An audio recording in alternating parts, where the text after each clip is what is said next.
niches. The other difference between the two species is that blacks tend to be much more solitary. You'll see a mom and a calf like this, but otherwise they're pretty much solitary. Whites, on the other hand, will be in small groups, which is called the crash, by the way. And so they will tend to be in a little smaller group. Another thing is size. These guys are not small. They're about 3,000 pounds. The whites are bigger. Yeah, 3,000. The whites are 5,000 now. So very heavy animal. These guys have very poor eyesight. It's I've read where beyond 30 feet they probably can't see, but they make up for it with a good sense of hearing and an excellent sense of smell that's right up there with the bloodhound. So these guys kind of have a reputation for being quick-tempered or excitable. Part of the reason is because, like I said, they like to lay down in thickets and things like that, and they'll be kind of places where you won't expect to find rhino. So a person may be going around and the human isn't aware of the rhino's not aware of the human, and all of a sudden the wind shifts, and all of a sudden the rhino smells the person, and then all of a sudden it's like my wife at Christmas time at the mall. Charge first, ask questions later. And so they do have that reputation. This right here, this is their horn. You can see it's kind of a little fraying here. That's the reason, unfortunately, rhinos get shot.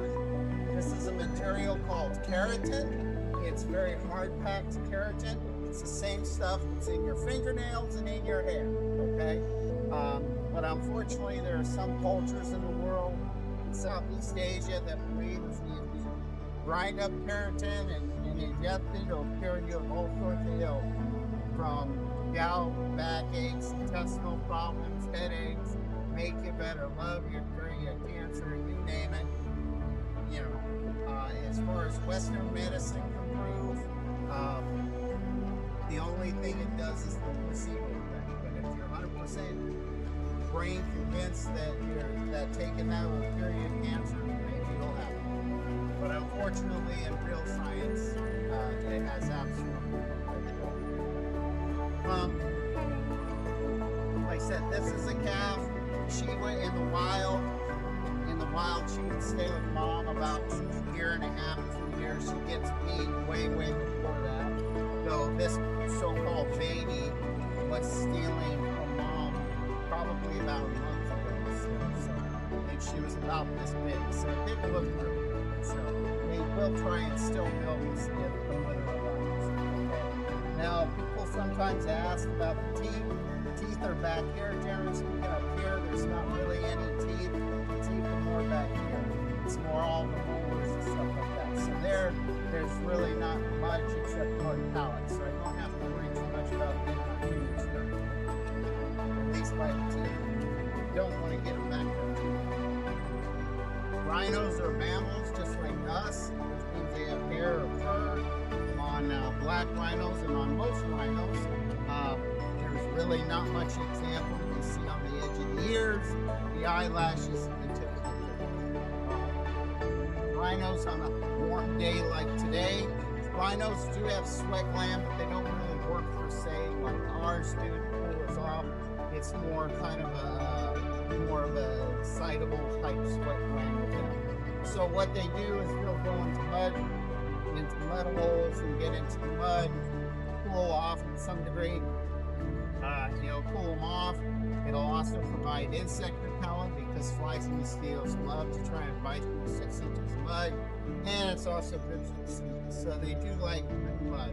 And if you don't believe me that mud's good for the skin, there are some people who will go to very rich hotels or spas and pay $2 to go take a mud bath.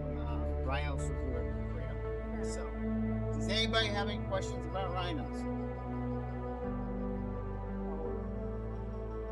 The mother is 11 years old.